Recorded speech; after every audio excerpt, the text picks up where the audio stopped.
ঘটনাটা আজকে আমরা তো এখানে কি বলে এখানে আমরা তো এখানে তো রেগুলার এখানে দাঁড়িয়ে আমরা চাটা খাই এখানে লক্ষ্মীনারায়ণ বাড়ির সামনে দাঁড়িয়ে।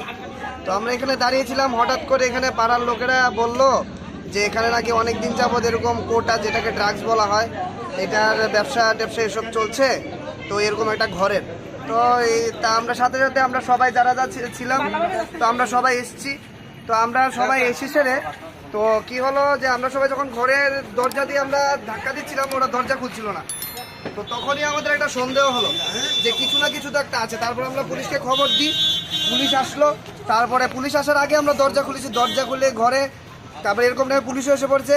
এসে বিপুল পরিমাণে কি বলে কোটা যে ছোটো ছোটো এগুলো পাওয়া গেছে, ফয়েল পেপার পাওয়া গেছে।